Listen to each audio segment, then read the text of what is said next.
Hola todos. 안녕하세요. 아멜리아 올라 아멜리아입니다. 오늘 영상에서는 제가 여성들의 생리 그리고 생리통에 관한 여러 가지 표현과 단어들을 함께 공유를 해드리려고 해요. 일단은 생리라는 단어는 스페인어로 la menstruación, la menstruación입니다. la menstruación 은 우리가 월이라는 단어인 mes와 연상을 시켜가지고 기억을 하시면 그래도 조금 쉽게 기억을 하실 수가 있을 거예요. La menstruación. 또 다른 표현으로는요, la regla라는 단어를 활용하기도 합니다. la regla. regla는 그쵸 여러분? 그 학용품의 자를 생각하시는 분들이 계실 거예요. 자도 regla인데요. 자라는 뜻도 있지만 법칙이라는 뜻이 또 레글라에 있어요. 여성의 생리는 자연의 법칙인 거죠. 그래서 menstruación이라는 단어 대신에 regla라는 단어를 사용하기도 합니다. 그래서 나 생리해 라는 표현을 tengo la regla, tengo la regla 이렇게 하기도 해요. la menstruación 또는 la regla. 생리통이라는 단어는 어떻게 만들까요? 생리통, 우리 고통이라는 단어를 아까 전에 배우셨던 생리 앞에 붙이시면 돼요. dolor de la menstruación, dolor de la menstruación 또는 dolor de la regla, dolor de la regla. 네, 두 가지 다 표현이 가능해요. 그래서 나 생리통이 있다, 나 생리해서 아파 라는 표현을요, tengo dolor de la menstruación 또는 tengo dolor de la regla 이렇게 하실 수가 있습니다. 이렇게 두 가지 표현 말고도 여러 가지가 더 있는데요. 좀 소개를 해드리면 일단 가장 많이 이제 찾아서 보실 수 있는 게 dolores menstruales, dolores menstruales라는 표현이 있어요. 아까 생리 자체가 menstruación이었잖아요.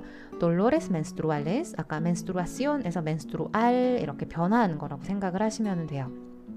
dolor라는 단어 대신에 꼴리꼬라는 단어를 쓰기도 합니다. 꼴리꼬도 마찬가지로 이제 통증이라는 뜻이 있는데 특히나 그 배가 아플 때 꼴리꼬라는 단어를 쓰기도 해요. 꼴리코스 menstruales, 꼴리코스 menstruales. 또 하나는 깔람브레라는 단어를 써요. 깔람브레. 깔람브레는 우리 흔히 쥐가 났다라고 표현을 할 때 그 쥐예요. 라돈 말고, 라돈 그 쥐 말고 쥐가 났다 할 때 쥐가 깔람브레입니다. 그래서 나 쥐 났어 막 이런 표현을 하실 수가 있을 때가 있는데 그때는 me siento un poco de calambre, me siento un poco de calambre. 나 조금 그 경련이 느껴져 라는 표현이 되는 거거든요. 그 깔람브레를 붙여서 calambres menstruales 라고 합니다.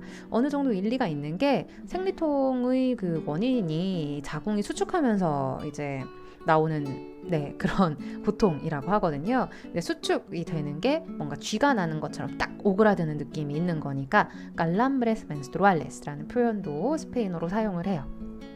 그렇다면 이제 생리통의 증상들에 대해서 좀 알아보도록 할게요. 생리통의 가장 대표적인 증상이다 한다면 일단 배가 아프다, 허리가 아프다, 머리가 아프다 뭐 이런 것들이 있을 거예요. 그래서 여기에서도 요통, 복통, 편두통 등을 동반한다 라고 이야기가 나와 있죠. 요통은 허리가 아픈 거니까 dolor de espalda, dolor de espalda 혹은 허리라는 단어를 아예 사용을 해서 dolor de cintura, dolor de cintura 라고 하실 수가 있습니다. 특히 이제 여자분들은 다 공감을 하시겠지만 그냥 허리, 그냥 등이 아픈 게 아니잖아요. 그 복부 쪽의 허리가 아픈 거기 때문에 여기에다가 dolor de espalda baja 이런 식으로 표현을 하시면 조금 더 이제 아픈 부위를 조금은 더 세밀하게 이야기를 하실 수가 있을 거예요. 배가 아프다라고 하는 것도 보통은 우리가 dolor de estomago라고 사전에 찾아보시면 나와요. 그런데 estomago는 사실 영어의 stomach에 해당하는 것이기 때문에 생리통 때문에 배가 아픈 복통하고는 잘 어울리지가 않아요.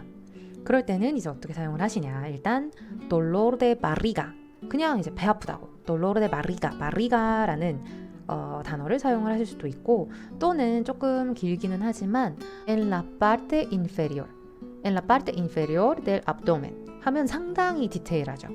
dolor en la parte inferior del abdomen. abdomen은 아예 그냥 복부, 그래서 우리 그 머리 가슴 배 할 때 배 있잖아요. 그거까지가 이제 abdomen이 돼요. 해서 en la parte inferior 아랫부분. 근데 그 아랫부분이 어디의 아랫부분인가요? del abdomen 이렇게 표현을 하실 수가 있겠습니다. 편두통. 편두통은 단순한 dolor de cabeza가 아니죠. 물론 머리 아파요 이렇게 dolor de cabeza라고 말씀하실 수도 있지만 편두통이라는 단어는 migraña라고 해요. migraña. tengo migraña. 나 편두통 있어요 라고 표현을 하실 수가 있죠. 대표적인 3가지 증상에 대해서 말씀을 드렸고 조금 더 세부적인 표현들도 우리가 살펴볼게요. 일단 신체적인 증상들 해서 나와 있는데 신체적인 증상을 스페인어로 옮겨보면 síntomas corporales, síntomas corporales라고 표현을 하실 수가 있습니다. 신체적 증상들 중에 앞에 있는 아랫배 통증과 허리 통증에 대해서는 앞에서 한번 나왔었네요. 그쵸? dolor en la parte inferior del abdomen. dolor en la parte inferior del abdomen. 또 그리고 허리 통증이다. dolor de espalda baja, dolor de cintura baja. 이렇게 아래쪽이라는 표현을 역시 쓰실 수가 있습니다. 그리고 골반 통증. dolor de cadera, dolor de cadera. cade라가 골반이에요. 그래서 dolor de cadera라고 하실 수 있고요. 그리고 두통, 아까 전에 말씀드렸던 dolor de cabeza, 그리고 편두통은 migraña라고 표현을 하실 수가 있습니다. 그리고 이제 아래쪽에 어지럼증, 변비, 설사 등등등 있는데요. 하나씩 살펴드릴게요. 일단 어지럼증은 마레오라는 명사를 쓰실 수가 있어요. 마레오, tengo mareo, 어지러워 라고 표현을 하실 수가 있고요. 그 다음에 변비라는 단어는 estreñimiento, estreñimiento 라고 합니다. estreñimiento. 설사, diarrea, diarrea. 그리고 메스껍다, náusea, náusea 라고 합니다. 보통 그래서 아까 전에 말씀드렸던 그 어지러움의 마레오 하고 náusea는 멀미의 증상으로도 많이 표현이 돼요. 마레오, náusea. 그리고 이제 복부 팽만감이라고 한다면 배 부분이 부풀어 있는 느낌인 거잖아요. 왠지 배에도 힘이 잘 안 들어가고 여성분들은 아마 다 공감을 하실 텐데 vientre hinchado, vientre hinchado 라는 표현을 하실 수가 있어요. vientre, vientre가 또 이제 abdomen, 복부라는 표현을 할 때 사용을 하는 단어인데요. hinchado, hinchado 하면 부은이라는 뜻이에요.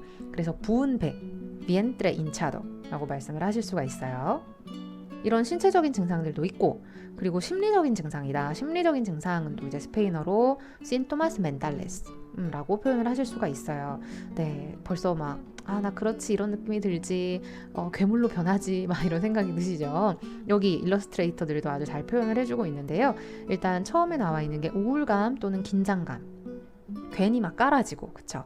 아니면 괜히 초조하고, 저 같은 경우는 심장도 괜히 막 벌렁벌렁벌렁하고 막 이럴 때가 있는데요. 일단 우울감이라는 단어는 멜랑콜리아 또는 데프레시온이라고 표현을 하실 수가 있습니다. 멜랑콜리아 혹은 데프레시온. 이게 이제 우울감이라는 명사예요. 멜랑콜리아, 데프레시온. 그리고 긴장감, ansiedad, ansiedad, nerviosidad, nerviosidad, ansiedad, nerviosidad. 이렇게 2가지로 표현을 하실 수가 있습니다. 그러면 여기에도 아까 전에 우리 신체적 증상을 나타낼 때처럼 떼네르 동사를 사용해서 tengo melancolía, tengo ansiedad 이렇게 표현을 하는가? 물론 그렇게 하실 수 있어요.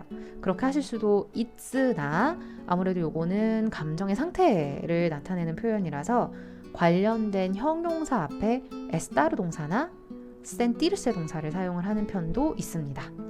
예를 들어서 나 우울해, tengo depresión 이렇게 하실 수도 있고 아니면 estoy deprimida, estoy deprimida 라고 표현을 하실 수도 있어요. 그 다음에 표현은 짜증이에요. 짜증. 정말 이유 없이 막 화가 나고 이유 없이 짜증이 나죠. 저는 되게 심할 때는 진짜 제가 물론 되게 막 이렇게 야수처럼 변해서 짜증을 낸다는 게 아니라 나중에 그 기간이 지나고 나면 갑자기 머릿속이 확 개운해지는 느낌이 들 때도 있어요. 그렇게 좀 많이 호르몬이 좌우되는 것 같긴 한데 짜증이라는 명사는 molestia 라고 합니다. estoy molesta. 나 너무 짜증나. estoy molesta 하실 수가 있어요. 그리고 이제 하나가 피로하다라는 건데요. 피로감이라는 명사로 우리 fatiga라는 단어를 쓸 수가 있습니다. fatiga. tengo mucha fatiga. 물론 하실 수 있어요. 이것도 괜찮고 estoy fatigada. 이렇게 형용사로 또 말씀을 하실 수도 있습니다. estoy fatigada. 이렇게 오늘은 생리, la menstruación, la regla, 그리고 생리통, dolor de la menstruación, dolor de la regla, dolores menstruales, calambres menstruales, cólicos menstruales 이런 표현을 살펴봤고요. 또 이제 생리통의 증상들, 신토마스를 또 스페인어로는 어떻게 표현을 할 수 있는지 간략하게 짚어드렸어요. 공부를 위해서뿐만이 아니라 오늘 우리가 다룬 표현들은 정말 우리의 몸에 대한 표현들이잖아요. 그래서 몇 개의 표현들은 외워두셨다가 정말 써먹어야 할 때 유용하게 활용을 하실 수 있기를 바라는 마음이 매우 큽니다. 네. 그럼 저는 다음에 조금 더 재미있고 유익한 영상 다시 또 짤막하게 만들어서 여러분들께 인사하러 올게요. Muchas gracias por el video y hasta muy pronto. Adiós.